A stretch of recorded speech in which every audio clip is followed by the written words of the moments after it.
Hey guys, welcome back to my YouTube channel. This is our second video in this series. In the last video, I told you about all the field that exists in the cybersecurity where you can secure a career. And in this video, we are going to make an assumption that you have decided to be at the defender side, which is blue team, SOC and incident response. And what we are going to do is we are going to do a proper real world scenario where you feel like you are really working in a corporate environment as a SOC analyst and you have configured the SOC structure from the scratch.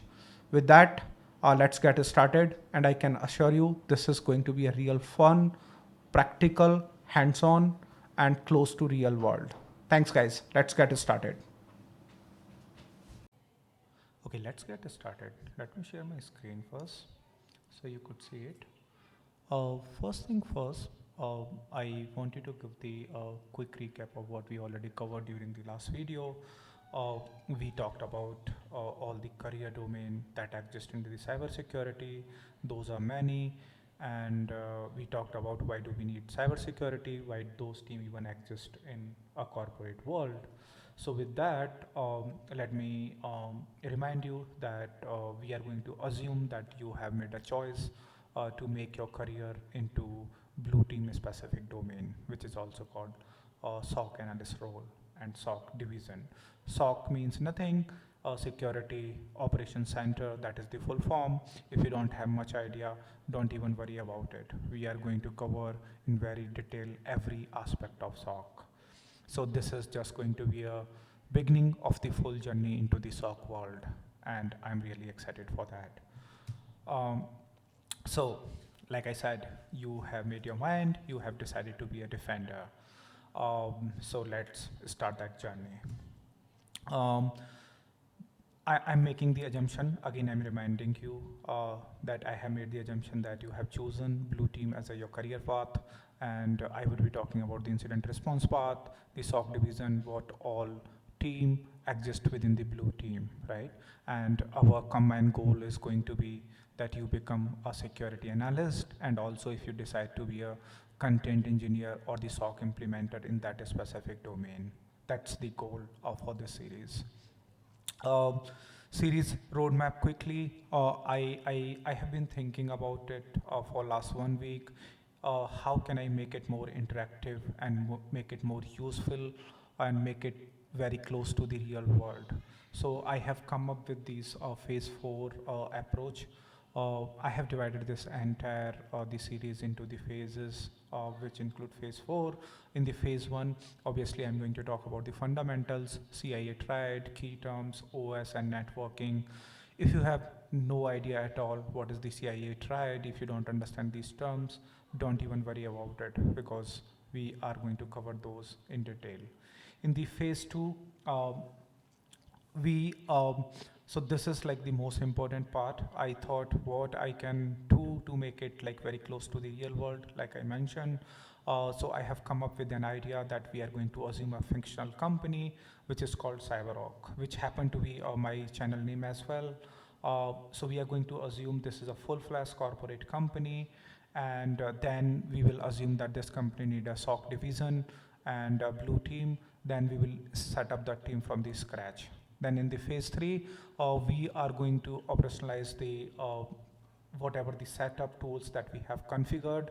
I know many companies that they spend a lot of money on building these capabilities, but they never end up operationalizing those capabilities. So that's the most important part. In this phase 3, I will tell you how to configure the threat detection, how to respond alert when that alert's triggered, and how to implement this entire the approach, okay, and how to make sure that your company is ready to respond to a security incident. In the phase 4, I'm going to talk about the mindset. Mindset is key in the cybersecurity world. You need to have the very right mindset whenever you approach a security alert or security problem. A mindset is going to be a key. So with that, I was talking about having the right mindset, and also the most important part, how you can get a job, or what kind of the company hire, and what are the salary expectation that you might have when you start and how far you can go. Then eventually I would be sharing the career roadmap for you. So these are the phase 4 approach of our video. Before we even dive into the like very detailed, I already told you, I cannot emphasize enough how important it is to understand the fundamentals. So I'm going to talk about the security principles. I'm going to talk about the key security terms and tools. There are the certain terms or the word that is used by in that division. If you don't understand those, you are going to struggle. Then most important part, you cannot protect something if you don't understand it. And to understand something, you need to understand the fundamentals. So I'm going to talk about what is the computer OS, how it works, what is the networking, why networking is important, and how the things work. So you are ready to protect those. Um, this is kind of very high level of teaser of what is coming on your way. SOC lab setup. I would be setting up the full-fledged lab for you. You can follow along if you want. And then we are going to operationalize the security monitoring. We are going to respond those alert, and we are going to write the threat detection based on the technique. That's the what is on your way. Let me talk about the most important part, which is going to be like key foundation for this video series, which is our the diagram of the network diagram of this entire series, right? So like I told you, I made my mind that I'm going to assume a fictional company. That fictional company is going to be a CyberOak. How that company is connected to internet. So on the top you see there is an entire internet world where the traffic flows, all the public hosting site exist. Now how we are going to connect our company network to internet. So for that, first we need a security device, which is very basic device that you can have is firewall. So I am going to use the pfSense firewall for that. It will have two interface, WAN and the internal. WAN interface is going to be connect to the internet. Internal network is going to connect our internal network to the internet. In the internal network, I want to talk about first the Windows Server, AD and DNS. So for those of you who don't know at all what is the Active Directory and what the Windows Server is, so I have configured one Windows Server where I have configured the Active Directory. So if you don't know what is Active Directory, let's assume this way. It is a centralized place from where you manage the entire the company devices and employees. So you might have 1,000 employees, 1,000 computers, or 2,000 computers. So from Active Directory, you can make sure that what policy to apply, what they can do, centralized place for their username and password. So that's the Active Directory for you on high level. Then we have the Windows VM. So we are going to make an assumption that we have the one employee who works for the CyberOak, which has the Windows 10. Actually, I have taken the Windows 11 for that. I need to update my network diagram. So that employee gets authenticated from Active Directory. And then we have the one Linux VM, which is going to be the Ubuntu server, where I'm going to configure all the security tool for the SOC division. On the right-hand side, there is a separate network that you see. In that network, I'm going to put one public-facing the server, right, or the vulnerable server, where we will do some attack exploitation, so we can detect from the blue team perspective. That's the company. That's the network architecture for that. The one thing which I have not mentioned here, I have also built one Kali Linux VM that we would be using to generate those attacks, so that we can detect those and respond. So that's the high level.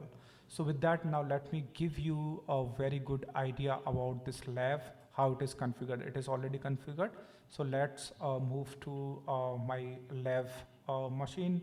So I have like very high-end machine at my home with a lot of resources. I would be using that machine to configure this entire lab, the architecture. So let's go to my lab machine. Thanks, guys. Hey guys, let's get started. So here on my screen, on my lab machine, And first thing, let me remind you of a diagram. So we have this internet, and then we have the firewall. So this is going to be our firewall. Let me make it big so you can see it. So what you can see is we have the two interface on this pfSense firewall, which when connects to the internet, right? And the internal network, which is 10.10.10.1 with the 24 subnet mask that connect to the internal networks. Both interfaces are up and running. Now let me show it to you our main important, which is the Windows AD server. Like I mentioned, if you don't know what is the Windows Active Directory it is, don't worry about it. For now, just remember it is a server which has been promoted as a domain controller, also has a DNS, also has a DSCP role. This allows to manage from a central place to an entire machine and the user for a company. So right now in our company, we have like only one user, but consider a company like having 10,000 employee. So Windows Active Directory is must. That's where you manage the end user machines and their policies, their machines. So let me show you how does the Windows AD look like. So this is our Windows AD server. Let me enter my password. You can see our imaginary company that we which we are imagining that which is called CyberOak. So that domain belongs to the CyberOak. So let me recall password if I can recall it correctly. So we are logged in. This is our domain controller. So the first time when you land on this screen, it will tell you what are the local role and the feature are installed on the server. We can see ADFS and ADDS, which is domain controller, and then we have DSCP and DNS. So let me show you Active Directory user and computers. So this is our company domain name, cyberoak.io, and let me show you the default computers and user. This is our the one desktop for the one end user that is joined to the domain. Okay, and in terms of user, everything is like default user account except the one imaginary employee, that is Sam, who has joined our company. This is his the user account. Okay, that's about the Active Directory server. But let me make sure that you understand that our networking really works. What I'm talking about, it's just not the like imaginary networking. So first thing, to make sure as per our diagram that Windows server should be able to reach the default gateway. So I'll ping my default gateway, which is 10.10.10.1. So I can successfully reach. Ping is a command which you can use to check the connectivity between two machines. It uses the ICMP. And after that, let me try if I can reach to the internet. So I'm going to try the Google Open DNS. If I can reach to this, because it is not on my network, it is obviously beyond on the internet, right? Beyond my home network. So I can reach there as well, which perfectly conclude that our networking working as expected. The next machine which I have on my network is the end user machine, which you can see the SAM user that I mentioned. He's already logged in. Nothing fancy over here. Simple end user machine which is joined to the domain. Okay. Now, as per diagram, two things is pending. One, Linux server where I would install all the SOC related tools. That is yet to be configured. It should be ready when we reach on that section. Okay, and one rival public facing server that I'm planning to put in, and we will use that one as a to attack, right, to generate the logs. And we are going to have one Kali Linux VM that is not going to be on this network, outside in the different network, so that we can attack these machines. So that is going to be our plan, and this is how the lab looks like. I really wanted to make sure that you have get an idea that we are really planning for something which is hands-on, and you understand the network architecture for that.